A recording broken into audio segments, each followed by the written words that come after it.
morning, everyone.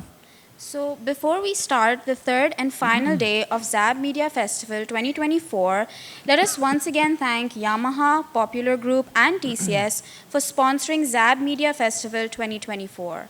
We are happy to announce J. Dot as our proud partner. TapMat, Tibet, DKT, and Himani have also been keen supporters of the event. Let's mention Nishman, Hope by Popular, FM 91, Kasre Shireen for being our styling, hydration, radio, and refreshment partners. And how can we forget our giveaway partners Crispo, Shangri-La, Body Bar, Jade, Vows 365, and Nikita. So, ladies and gentlemen, let's get started.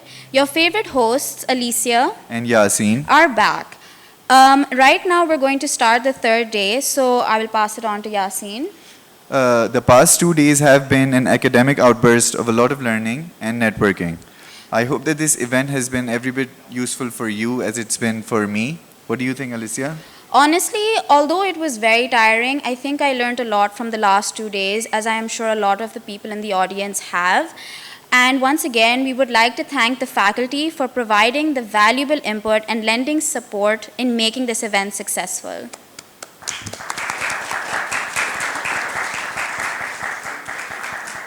Now, moving on to our first panel. From Harry Potter, Lord of the Rings, to Game of Thrones, we've all seen magic. This next masterclass is a peek at the wizardry behind this craft. Through visual effects, one can create worlds that only exist in our imagination, breathe life into dragons, unicorns, or even eight-legged spiders that will haunt you in your dreams. Or my personal favorite, the dinosaurs from Jurassic Park, the aliens in War of the Worlds, E.T., the shark. Enough about Spielberg, man. So let us introduce our distinguished guest for this day's VFX Masterclass. This fantastically talented VFX artist is the visionary behind Parallel Studios, co-founder of Dr. Saab, Pros Meet the World, and the mastermind behind some of the most groundbreaking VFX work in the industry, making immersive 3D visual effects that pop out of the screen. Ladies and gentlemen, please welcome on stage Danish Hasan.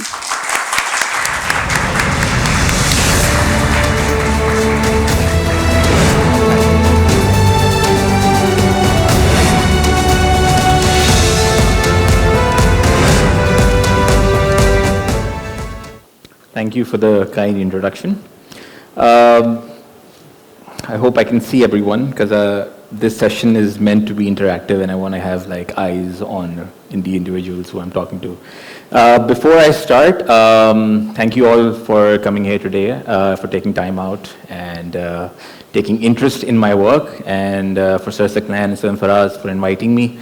I am very thrilled to be able to share my experience with you guys, and hopefully we can go back home and take something of value and inshallah get better at what we all do. So without further ado, I'll begin. Hello. So today's talk is more about the future of filmmaking. I wanted to base this on something that we all are thinking about on a day-to-day basis. I feel like in today's climate, where we are subjected with so much information through social media and whatever means that we have access to, we pose or we are asking a lot of questions internally that need answers. And I feel like the most existential one of them is what happens to us in the future. I have no idea what is going to happen in the future, but I can definitely tell you my experience and what I've been through and how it has shaped my career and what I intend to do in the next decade and what I've learned from the past decade. Sorry. This is the real me. That was a version of me that I thought that I look like internally. But now I've kind of come to terms with the term VFX artist, and I've kind of picked a lane. Before, a few years ago, I was struggling with the fact of labeling myself with a particular label, calling myself a director or a cinematographer or an editor. I was always confused as to what my next or what my title should be. with a raise of hands, can I get an idea of how many of you know me from YouTube? Okay. And I'm assuming that none of you have ventured into the depths of YouTube and found out what Dr. Saab is. Okay.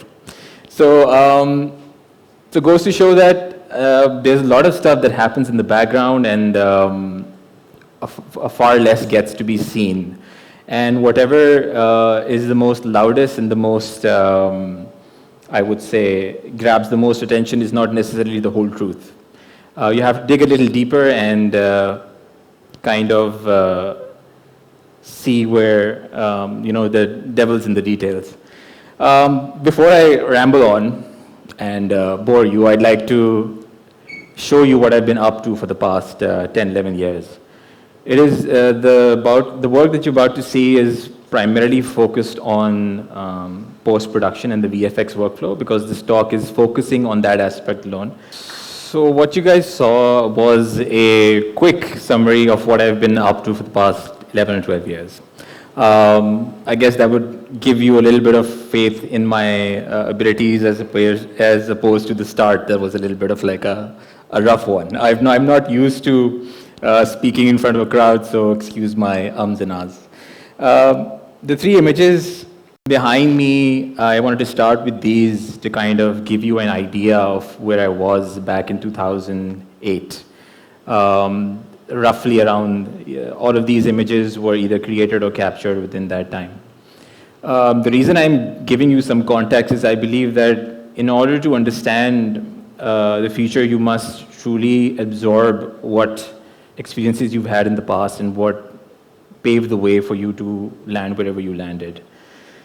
The image on the left is something that I drew inspiration from the real world. I was into, as you can tell, I'm a car enthusiast, and I love to know anything and everything about them. And it started with the curiosity of, can I create something from nothing? And you will get to see eventually in the talk what my inspirations were to be able to get to this conclusion, or get to this stage where I wanted to create something out of nothing. The right image on the right is another, based on another sketch I made, but decided to level up a little bit and dove into the world of Adobe Illustrator. This is, believe it or not, I kind of surprised myself. This is my first ever attempt at understanding the Illustrator software. I learned that vector was a thing, and you could really create precise, beautiful imagery based on a tool that was relatively affordable, and it gave you immense control when it came to vector art. The image that you see below, the photograph, was taken when me and my college buddies went to a trip to Buttagram, and that was basically a shot that I took outside of a train, where I saw, these two people commuting on a roadside in the distant farmland. And basically, this is a circle that I feel like I continue to this day, where I look around for inspiration and see what I can create from the tools that I've been given by the people who, the masterminds behind these software, the creatives that have put in the time and effort to give us these tools so that we can create worlds that you just saw a moment ago. So this is kind of where we are today.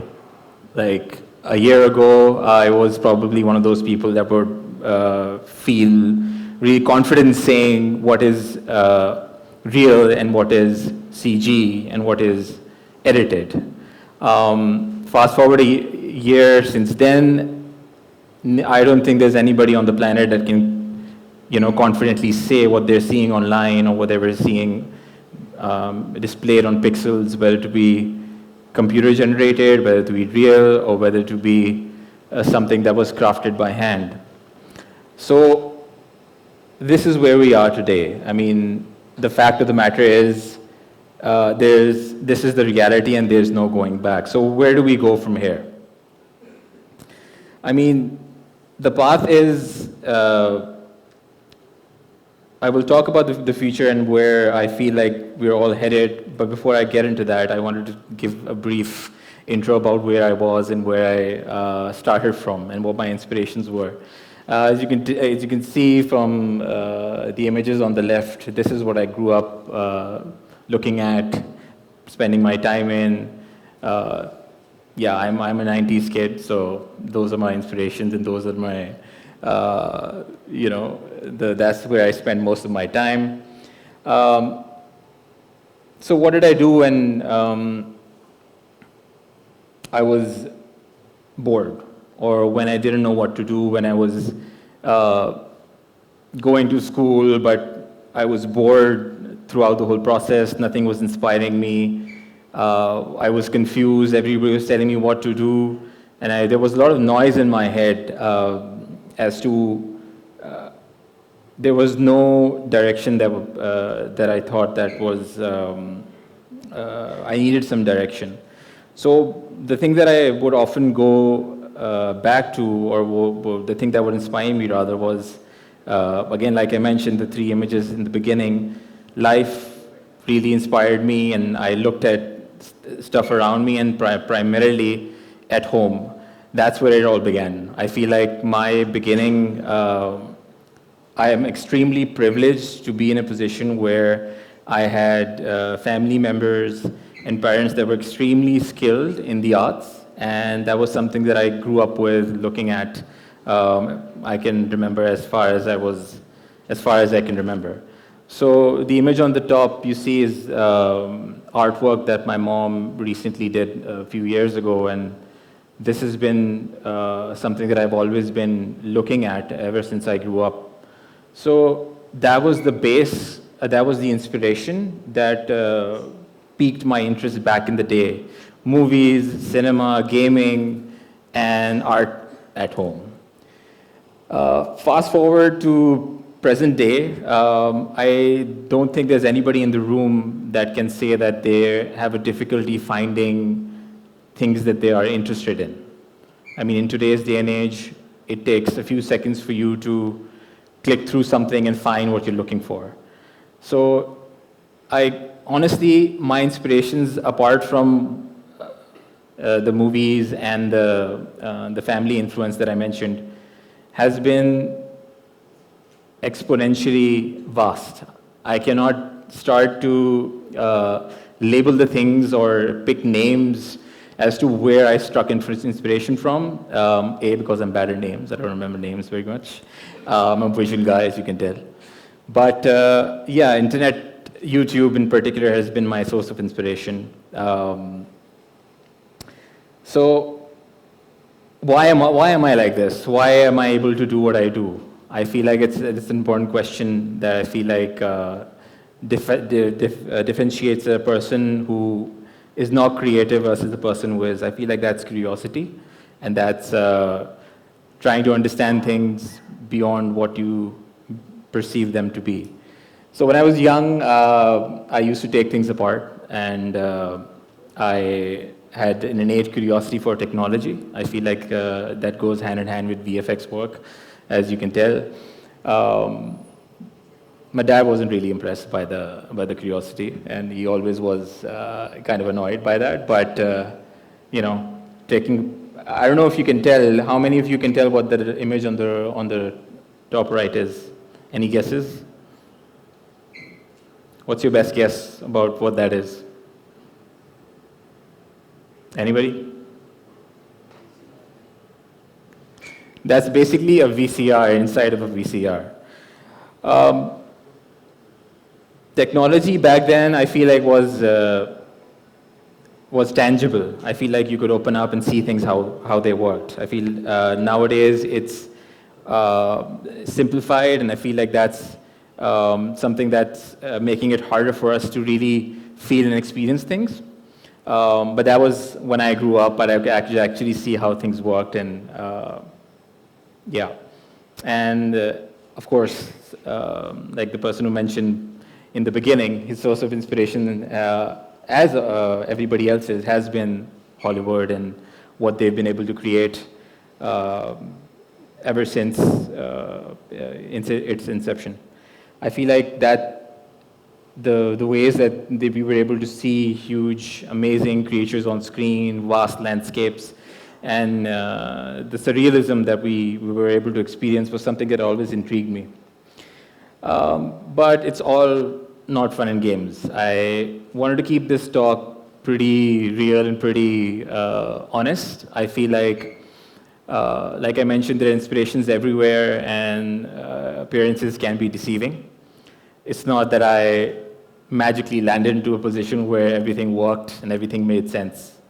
I can tell by the faces that I see right now and the stage that you're in. There's a lot of ifs and buts and a lot of unknowns, and I was the same. There's nothing different that I feel like I can say that I was sets me apart from you guys. I feel like the only thing that you can tell by looking back is that some of it made sense to me, and I landed in a position where I get to be on stage and talk to you guys. So, if we can go down the points, I dropped out of university, got the entrepreneurial bug and defiance, and as some of you might know, or I hope you've not experienced, anger is quite the motivator to kind of move forward and prove people wrong, especially it comes from a closer circle or an inner circle. I feel like when you have a point to prove, you kind of trailblaze your way through problems, and not the most healthiest way, but that's one of the reasons why I was able to kind of push through. I don't list this very casually and as something that I feel like I'm really proud of, but that's a circumstance and that's a reality that I feel like I was in back in 2012 is when I finally decided to change my lane. I was studying to be an electronics engineer, as no surprise there. So what happened? What didn't work? I feel like a lot of things, hence me making such a big life decision. I feel like when I look back, it's mostly I'm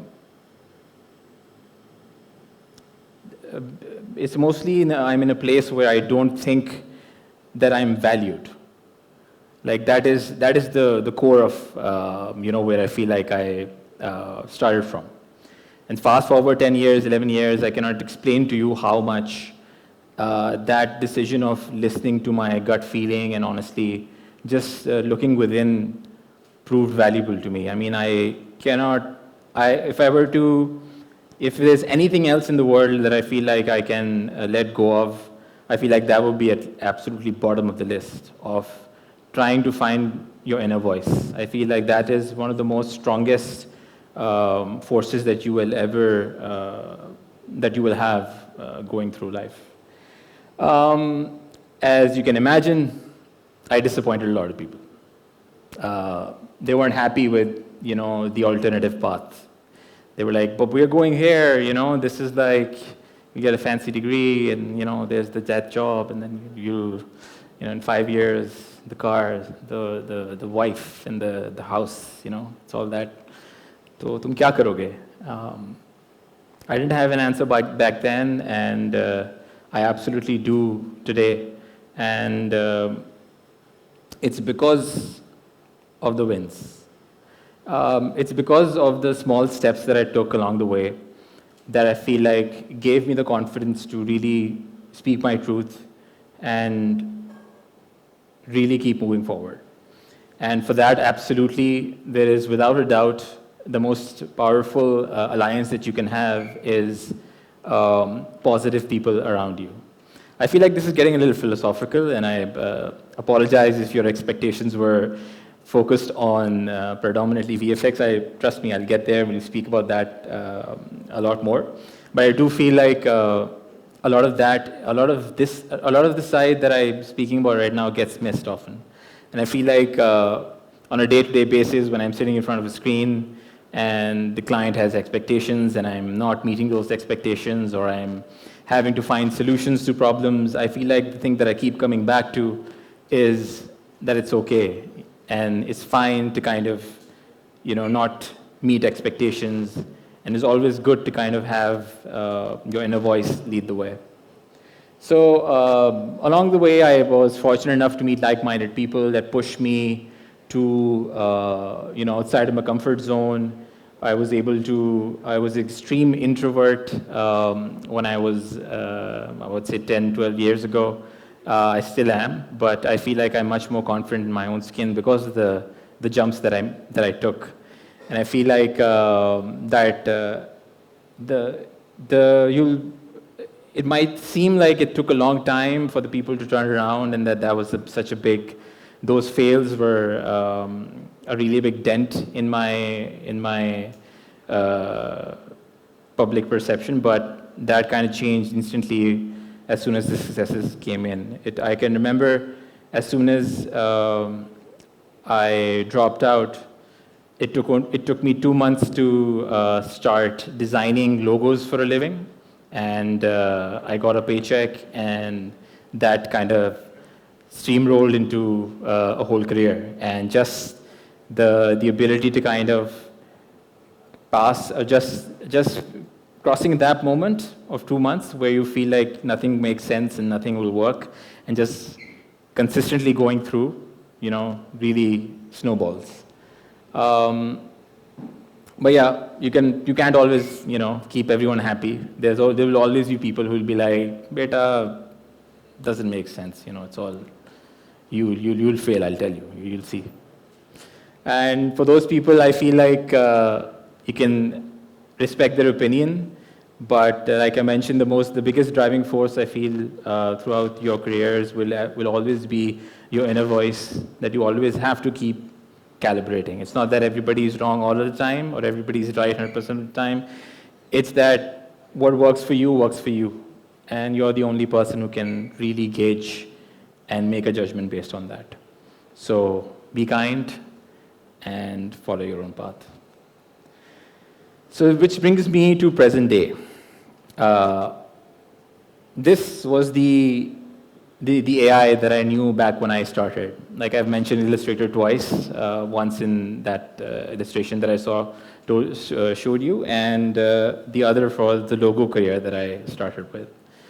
This, of course, is, for those of you who don't know, Adobe Illustrator, and it's not AI that we get to hear every second of every second that passes by on social media nowadays. But that was yesterday, this is today. For those of you who don't know and who've not been following OpenAI, and I don't blame you, because I'm one of those people who is kind of taking a step back from social and trying to gauge the waters more steadily. I feel like there's a whole wave of excitement coming our way, and there's a lot of uncertainty as well. People who've been doing this for decades are fighting the fact that this is a disruptor that will take away their jobs. There are people who are getting into it fresh without any baggage, are really excited for the possibilities of the future. And I'm here to say that both of them are right. If you're afraid of things, your fears will eventually take you over. But if you embrace them, if you embrace the discomfort and the uncertainty and you face it head on, but what all I mentioned a few moments ago, then you will think of it as just another tool. This is what we're capable of producing by just putting in probably 10 to 15 seconds worth of prompts on a internet browser. If you were to ask me to create any of these scenes from scratch, me being a VFX artist about a year or 2 years ago, would have told you it'll probably take me a year to kind of understand the human anatomy and how a white male in his 80s looks. I would have had to do my research, kind of spend time trying to understand how, when an old man blinks, what happens to the wrinkles beside their eyes, how fast do they move, what are their mannerisms, and I'll probably just scratch the surface. There have been people who have been doing this for decades, who are only now able to get results that are, comparable to what AI is producing today. So I feel like, what are we supposed to do in the interim before Sora gets released to the masses and everybody? It's fair game for everyone. They've democratized visuals or filmmaking for everybody, and it's become immensely accessible. So what do people like me, and for people like you who are interested in the domain of VFX, what do we think? What do we feel like that needs to be done? To that, the simple answer is to stay calm and take a step back, look at what the people are doing, and make your own assessments. There's something that you can do today. This is a list of softwares that I've used apart from Unreal. That is something that I'm eventually getting into, but I wanted to mention that just because that's something that everybody's curious about, and they ask me a lot about whether I am into Unreal, do I want to get into Unreal. But my workflow has predominantly been these 5 softwares that you see around that. And I've made a whole career out of it over the past 10 years. I started with Premiere Pro, basically editing documentaries in the world of filmmaking, and that took me about 4 to 5 years to kind of grasp and truly understand what narrative filmmaking is all about, what documentation and docu-filmmaking is all about. Eventually started to get into After Effects when people weren't satisfied with the visuals that they were seeing, and they wanted more. They wanted some new transitions. They wanted slow-mo stuff. They wanted a lot of other things that I feel like at the time were like a sugar rush for the viewer base at that time. So After Effects kind of really, with the combination of Premiere Pro and After Effects, I was able to really infuse a lot of these things that people were wanting at the time, and it really accelerated, it really accelerated my entry into VFX. Supplemented by Photoshop, wherever that was required for moving images, and eventually getting into color work. And once I understood what I could do and how much I could manipulate real life through cameras, through editing, I started to jump into the world of 3D. That's when a little software known as Blender often confuses people, because when I just say I work in Blender, they're like, Blender mein kaam karte hain, matlab? To the layman, that's quite hilarious. But for those of you who don't know, this is a free software that is vowed to be kept free till the person who created it is with us. And because of this reason, because of the kind folks who were able to create software and make it available to the masses, I was able to get into the world of 3D and eventually start to supplement all of that into my workflow. In the center of all of this, you see AI in the middle, and if you're confused as to how that fits into everything, a little bit of a note on that is that AI or machine learning has been ever present in these softwares for decades, but only now are we come to terms with the word AI and trying to understand what that actually means. All it means is basically machine learning, and it's data that's fed for a specific task that machine does.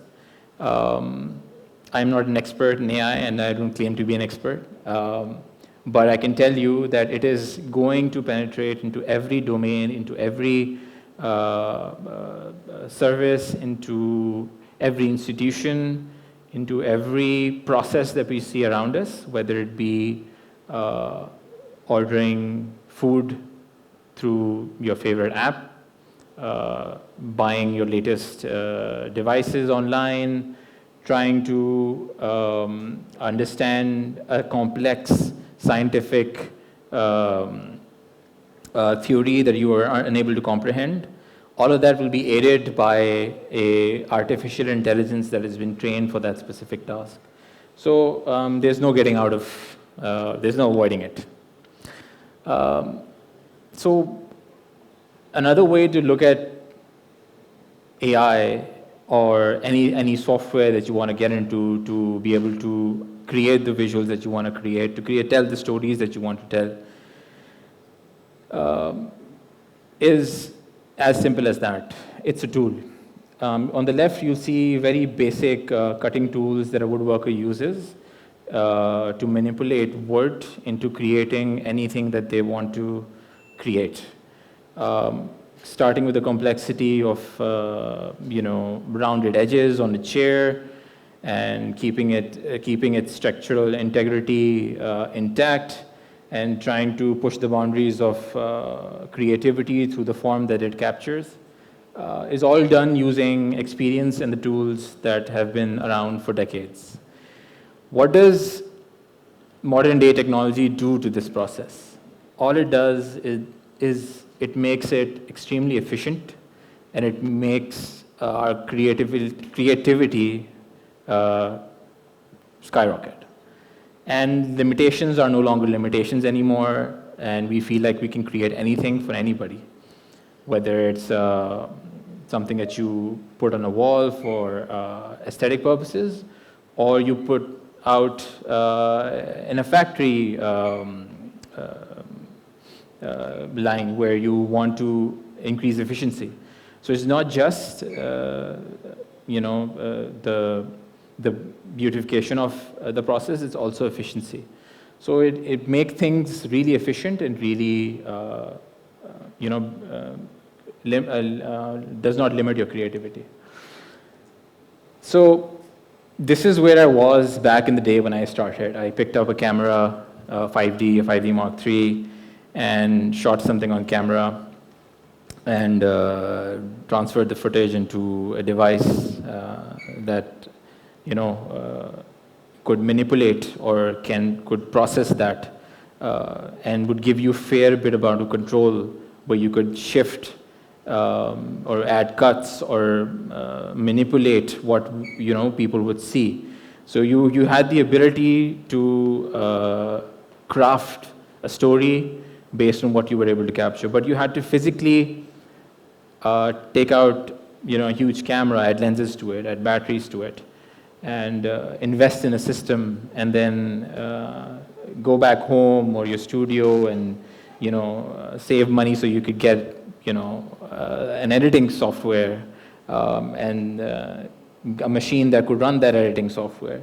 And it was a whole thing that you had to get into, and not everybody had access to great machines, and I'm sure you all struggle with that at some level. But that was where I started, and I could only do so much.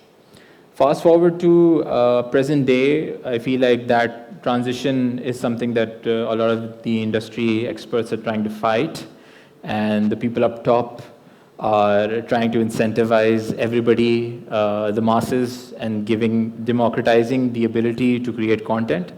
And that struggle of holding on to the past and paving the way for future is something that will always be there, regardless of whatever technologies we have.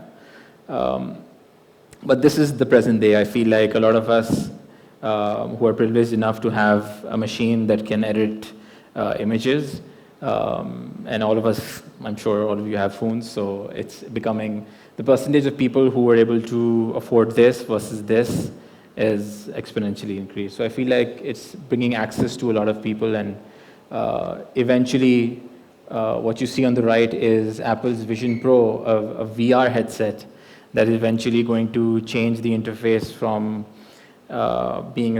taking an image from a capturing device and bringing into a software, bringing into a computer where you edit it, versus completely happening real time in front of your face inside that one device. I feel like we are not too far away from that being a reality, and I feel like It's going to immensely accelerate what we're able to produce, and I feel like in a few years, probably making our own avatars wherever that we feel like we want to take that, we want to base that in Karachi, so we could do that as well.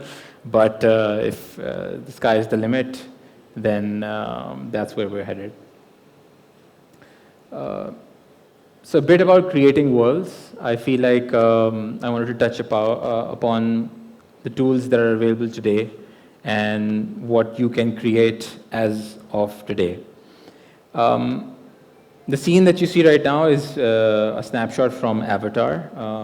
That's a concept art that I was able to, that piqued my interest.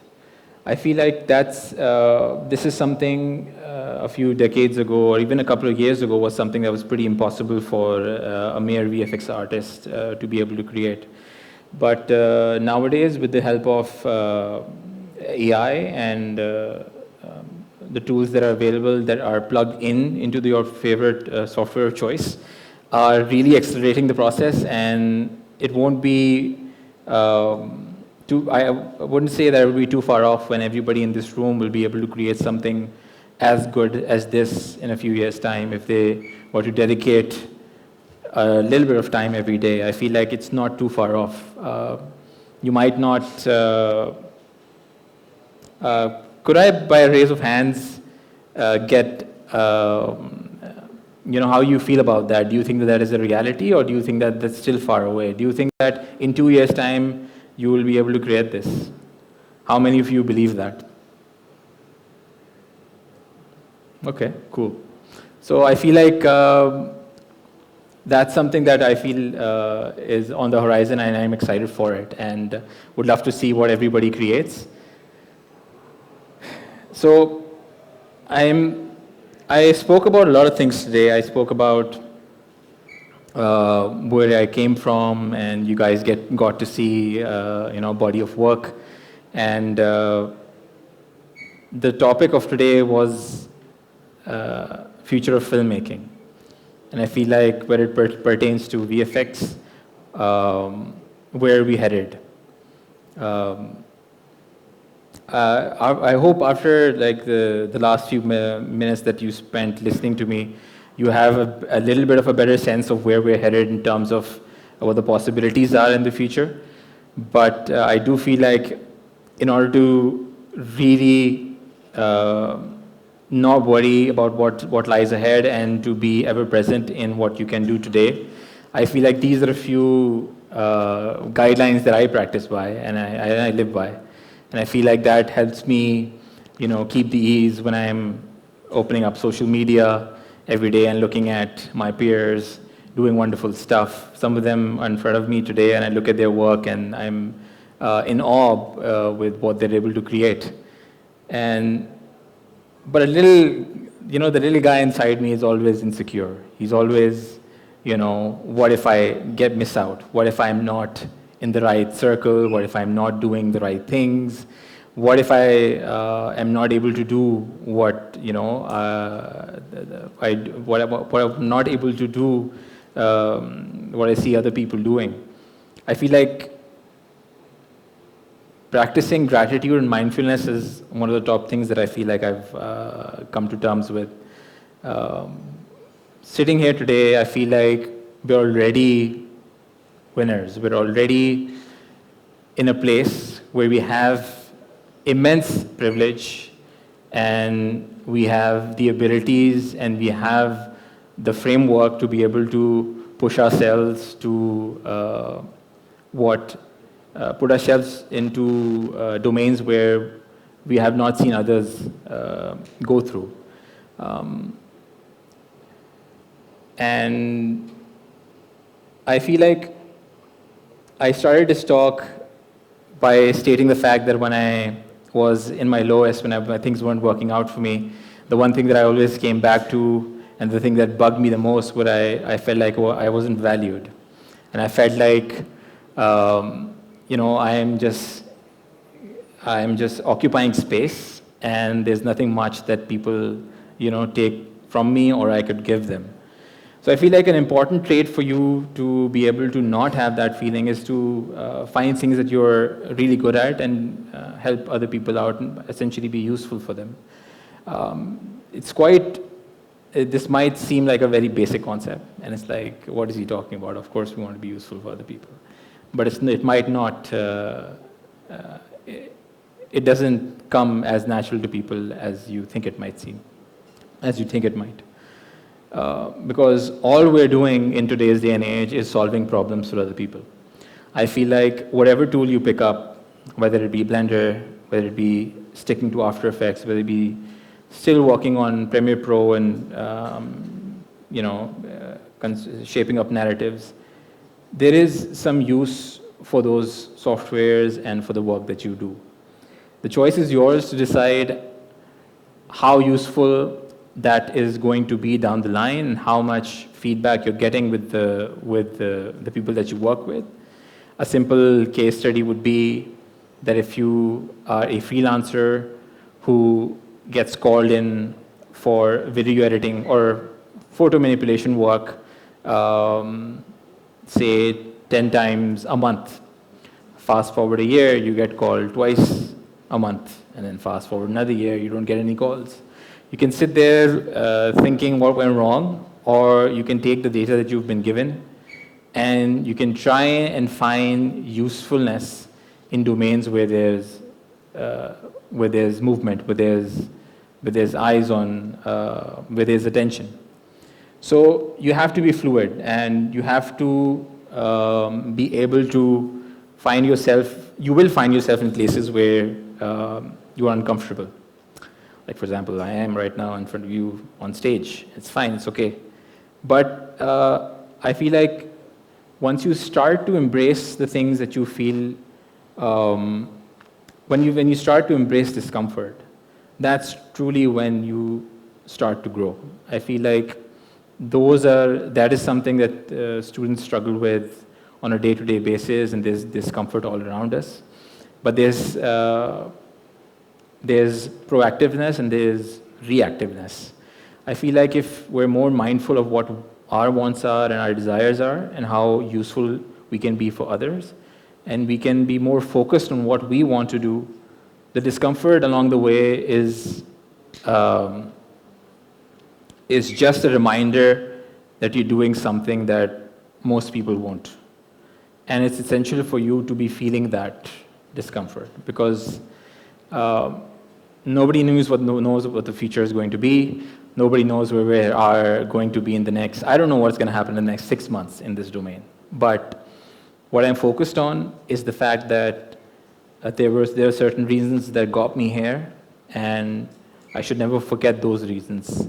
I've been given the immense opportunity to be able to work with people, like-minded individuals that were able to push my career and also guide me with my own insecurities and my own flaws. So I feel like that is a very big factor into what my plans are in the future, to continue to do what I did the last 10 years, but also keep getting feedback from each and every one of you. And most of all, throughout this whole process, even if my face doesn't show it, most often not, I get the feedback that, why are you always so, why are you serious all the time? But I truly am really grateful and truly enjoy the process, and that's why I'm here today, and that's why I will continue to do what I do. And I feel like that is at the core of, why we do things. Okay, we enjoy them. We enjoy. I'm sure there's a lot of you out there who have absolutely no interest in this specific. You don't want to get into the nitty-gritties of crafting, creating a whole world from scratch. You'd rather go out there and experience and capture more. So everybody has their own, path that they have to follow, and I do feel like it comes from within. And there's a bigger list that I feel like I can keep adding on to, but I feel like this is predominantly what I feel like I live by. So that's pretty much it.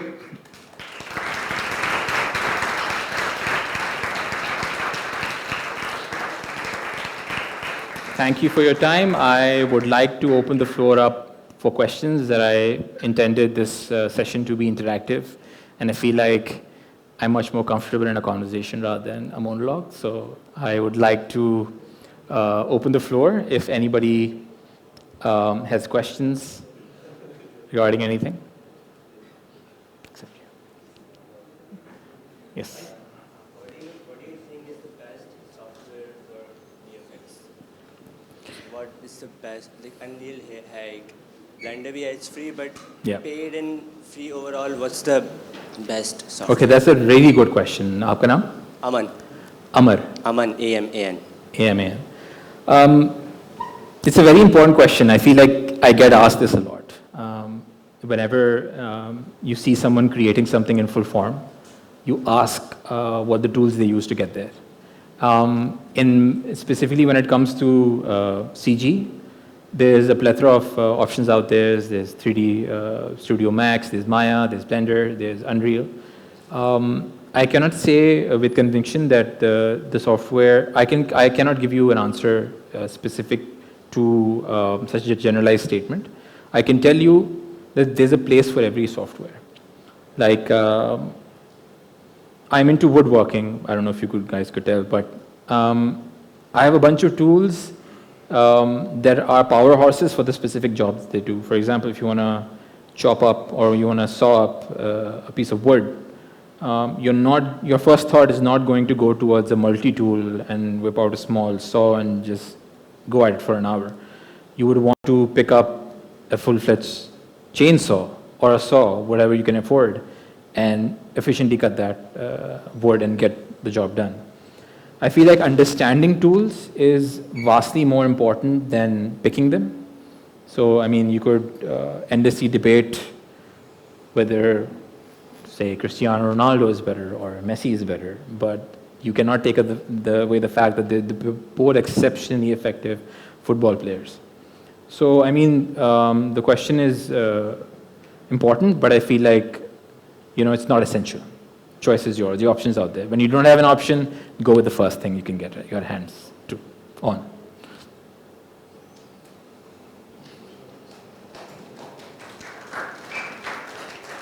Anybody else?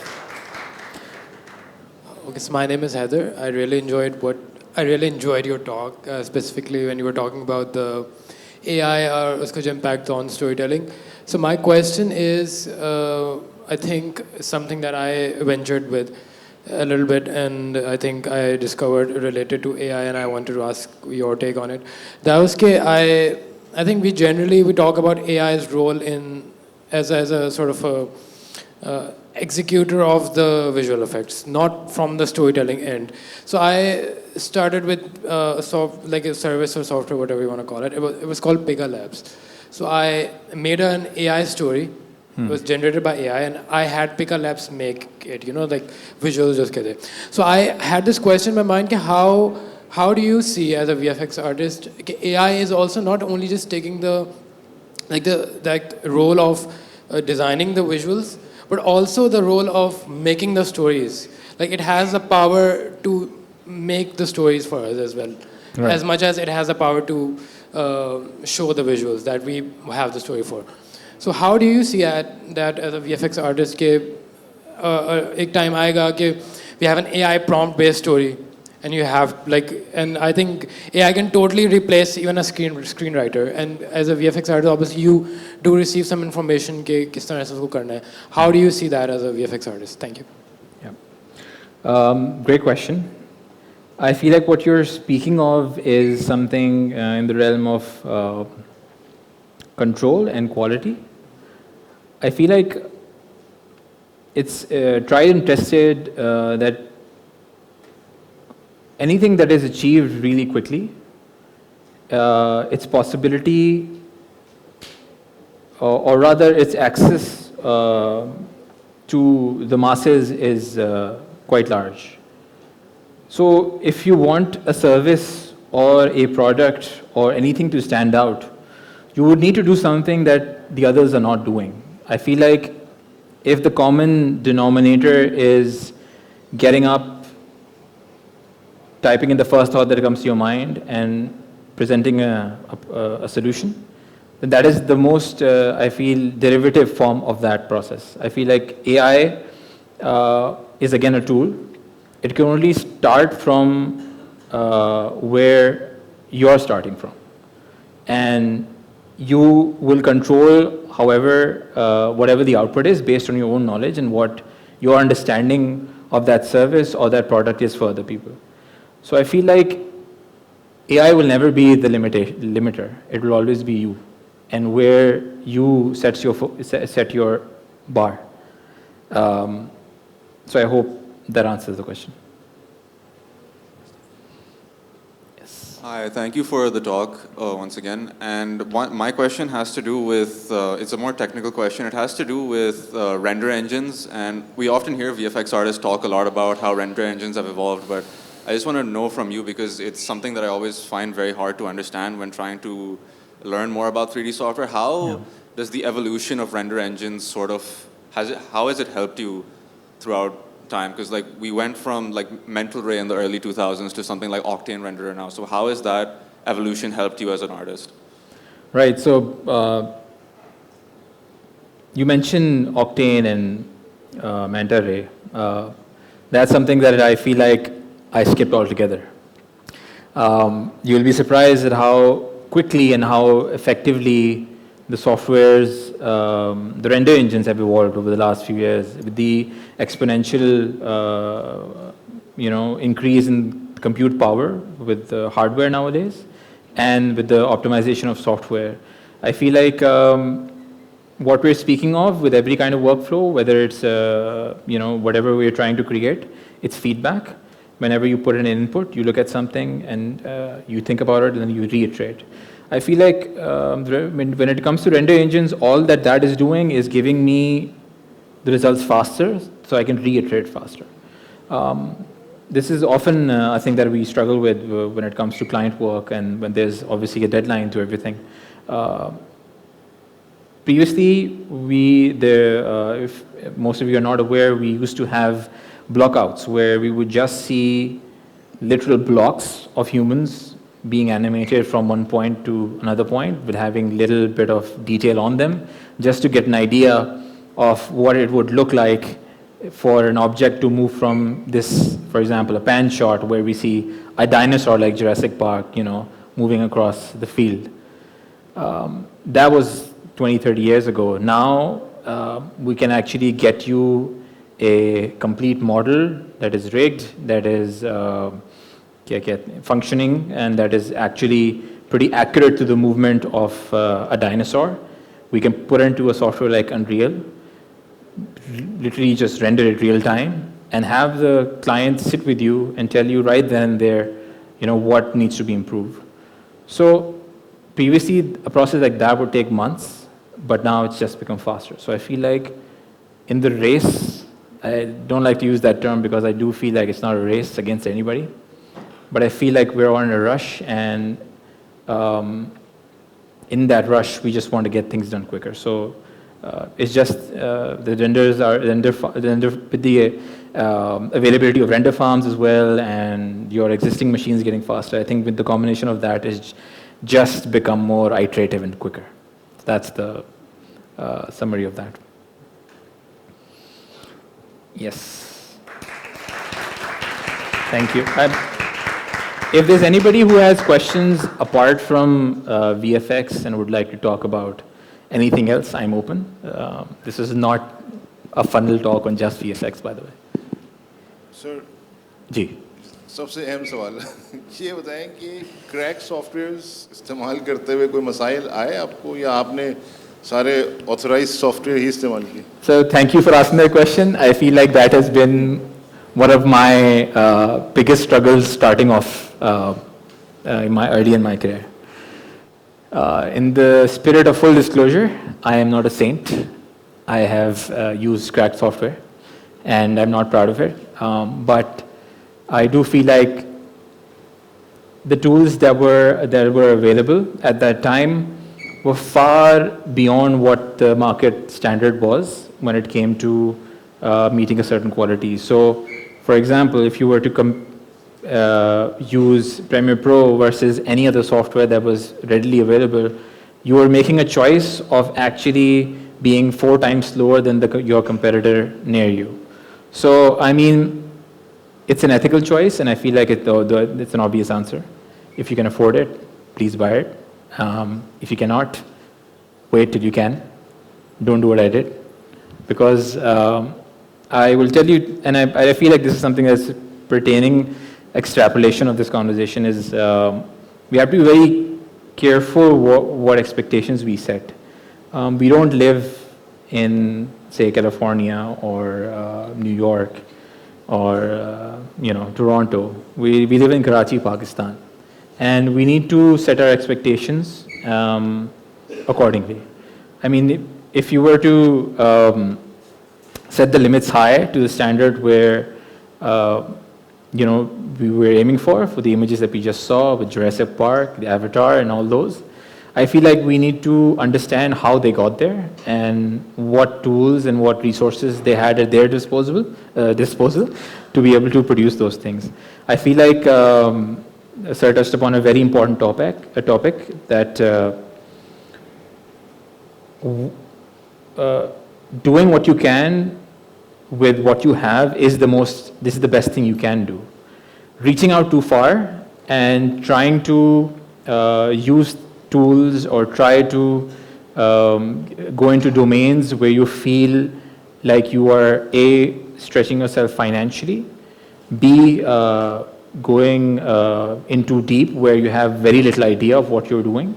I feel like those are tricky waters for you to be able to sustain yourself. I feel like if I were to just walk to this edge and jump across, none of you would be like, oh, we jumped, that's weird, but it's not crazy. But if I were to climb up on that scaffolding and just jump from there, everybody would be like, man, that's crazy. So there is a limit to how much you can push. My suggestion is to start low, start with whatever you can afford, and then eventually build up. One last. एक question और फिर sir Faraz का question. अच्छा, ये question मेरे ख्याल से हर जहाँ भी बैठक होती है सवाल आ जाते हैं और आंसर पता भी होता है फिर भी आ जाता है, लेकिन आपकी राय जानना चाहेंगे. वो ये कि ये कंपोजिट वगैरह के लिए यू प्रेफर एप्पल प्लेटफॉर्म और विंडोज़ प्लेटफॉर्म, और लाइक एनिमेशन करने के लिए यू प्रेफर, तो सॉफ्टवेयर वाइज आप प्रेफर करते हैं कि इस सॉफ्टवेयर के लिए ये प्लेटफॉर्म सही है, एप्पल और विंडोज़, मैक और विंडोज़, और ग्रेडिंग के लिए नहीं, अगर मैं डिविंची में कर रहा हूँ तो ये सही है, अगर मैं आफ्टर इफेक्ट्स में कर रहा हूँ तो ये सही है. तो ये इस पे अपना एक्सपीरियंस कुछ है जी. Again, a very good question. This has often been a debate about, again, comes back to what the gentleman asked about tools. So what tool do we use? I feel like, again, I have to come back to the same thing where a certain level of, or when a brand is attached to a tool and that brand creates the tool at such an exceptionally industry standard level, then you can't help but appreciate what it can do. But there's a barrier of entry. I feel like Apple has always been on the dictating side of telling people what to do. And this is, the square box that we've made, this is the software, and this is the amount of RAM that we'll give you. And, we don't minimize from the left, we minimize from the right, or whatever, however they want to do it. They have their own ways to, make those calls. But I feel like they bound you into a system and they optimize that system exceptionally well. Like, for example, if you have a specific task, like, for example, sir mentioned color grading, then you're essentially just living most of you're spending most of your time in DaVinci. DaVinci Resolve, because that's the industry standard. So you don't really need to jump from one software to another. So you can really be, you can have comfort in the fact that you can invest in a tool that will upgrade and will be relevant in the next 5 years, 6 years, 7 years, and then there won't be any disruptions. But there's a barrier of entry. When you walk towards the Windows side, it's much more like, I could open up the VCR back then. I feel like I can open up a Windows system, a PC. But I prefer to work in the PC because I have more control with whatever goes wrong. And I feel like as opposed to Mac users versus Windows, there's infinite amount of tinkerability that's available for Windows users. So my personal choice has always been Windows, but I have used Mac in the past, and I feel like there's a place for that as well. So to summarize, if you want maximum flexibility and affordability, and you don't really care about longevity that much, you can invest in a Windows system. But if you're tied into a system, you have a particular way of doing things, and you organize that way, I feel like that's a different person altogether. Then all those tools are also available in Mac. It's not that you're missing out when you go into Windows, but it's just a matter of how much you like to play around or keep it open-ended in Windows versus Mac. Danish भाई सवाल ये थोड़ा सा लंबा सवाल है. सवाल ये कि that here at SZABIST in the media sciences we teach them, these students, 4 years और 4 साल की मेहनत, और पूरा point ये होता है कि इनमें aesthetic develop करें. So they start with drawing, they start with photography, design, और फिर eventually वो show out करता है इनके design campaigns में या इनकी फिल्मों में, documentaries में, animations में. And we know that you're sort of self-taught. आप entirely जो भी आपका काम है वो सब self-taught. This is something we also talked about previously जब हम सर सकलैन के ऑफिस में बैठे थे. Question is, how do you develop aesthetic? Is that something you can develop, or is that something जो कि एक natural instinct होता है बंदे का कि या तो है या तो नहीं है? So can you really teach someone aesthetics? For example, ये सारे बच्चे या मैं खुद या आबिद भी, नबील भी, हम सब 4 साल पढ़ के आ रहे हैं और aesthetic अभी तक जो ना वो struggle ही होती है कि aesthetic वाइज सही लग रहा है नहीं लग रहा. तो natural एक call है या versus आप जो कि मतलब आप you're self-taught. So again, how do you find aesthetic? Again, amazing question. Thank you for that, Fazbhai. So first, just to update, because we're all evolving as Homo sapiens and we're all evolving our literature.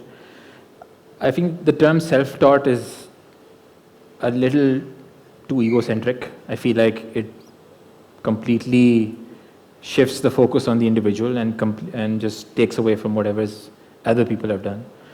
Like, I will not say that I've been self-taught in a way that I had paved my own way. I had mentors online. I was on YouTube when I was not in class. So I was always at the subject of whatever information anybody else could provide. Now, when it comes to aesthetic, I feel like that's something that is very subjective, and that's something that obviously there's a whole spectrum of what somebody can call really pretty and what somebody can call ugly. But I feel like whatever aesthetic you choose, whether there's no denying that there's a certain level of that's for ease of understanding, cinema level. When we say cinema level, we are automatically saying a lot of things below it. We mean that it encompasses, good framing, good lighting. There's important focus on storytelling. So we know what a still frame from a movie will say a lot more and a lot more effectively and pique your interest quicker than somebody, say, taking a snapshot on putting up a story on Instagram. So we do agree that there's levels to this, but how do you reach this aesthetic level is what Faraz Bhai is asking. The short answer is by just absorbing everything that you can. Learning there was a big slide that had, epic fail written on it. It's because I failed many times, but I've failed silently a lot of times. I've not been very loud, and that's something that I do believe, that when you're on stage, or when you're presenting, whenever you're posting something, whenever you're grabbing people's attention, I'm not saying never do anything, but I'm saying feel like you've done enough for it to be worthy of you sharing with other people. So once you have that process of really absorbing something and trying something, absorbing something and trying something, getting feedback, you will eventually, just by pure trial and error, over a period of time, reach a position where you thought that others were at that level 10 years ago, without even knowing that you landed. So, yes, some people are more gifted. Some people understand visuals, or they absorb visuals and visual language much more quicker than others. And that's something that either you're born with or you're not. But it's not, like I mentioned, this is not a race to who gets there first. It is that you provide value to whoever you can. If you are working with a local, say, non-profit that requires you to tell a story of a young kid who is, one of 10 kids in the house and is unable to afford education, their parents are unable to afford education, and the story is focused on, that child and how his future, what will his or her future be. At that point, you're not really looking at, is the child framed perfectly, in a light where it looks pretty, and at that point, the objective is for that story to come through. So I feel like, yes, we should be judging our work based on all those metrics of how good it looks on frame, how well it tells the story, how well we cut it together, pacing and everything. But I feel like I mentioned, we have to be realistic of where we are, who we're working for, and what our goals are. Because if we set out to make Avatar in our backyard in 5 days, you know what that's going to result in, right? So, yeah, you can train to, and there's a plethora of material out there. In today's day and age, if you can voice the fact that you don't know where to look, then you're not trying hard enough. Because we're in a day and age where, without even moving an inch, you can have all the knowledge of the world without even moving. That's saying something. Because back in the day, we used to have people like, Nolan, Spielberg, Martin Scorsese, and all these people who would have to go to, a particular, local filmmaker, spend time with them, absorb what they were doing, had to manage their, schedules and tantrums and all those issues, the real world issues that they had to face, to get a moment so that they could be a fly on the wall and just see that set for, a moment. Now, today's day and age, it's pretty easy for us to, get to that level of access. So make an effort, I guess.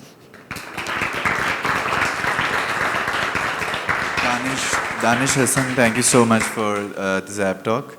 Okay, so now I would like to call on stage our HOD, Sir Saklan Zaidi, to present a token of appreciation.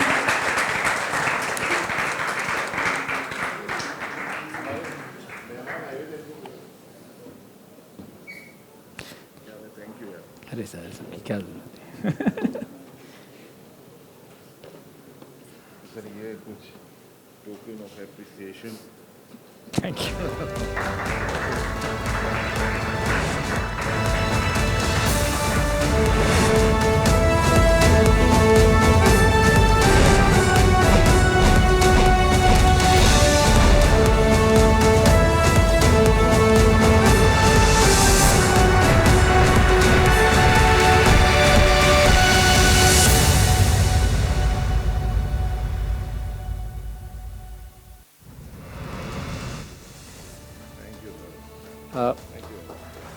All right, before I leave, can you guys hear me? Yeah. So just as a last parting note, I know this was a lot of information to be able to, to infuse in like an hour. But I like to keep things positive because I feel like we're all moving forward. We all have our visions. We all have our goals. But I just like to reiterate that the last slide that I showed you guys is that do whatever, you feel like doing and you enjoy the process. Because I feel like all these questions will be answered, but the one thing that you can never take back is the missed opportunity of enjoying the moment and enjoying the process with whoever you are with and wherever you're going. So do enjoy the process.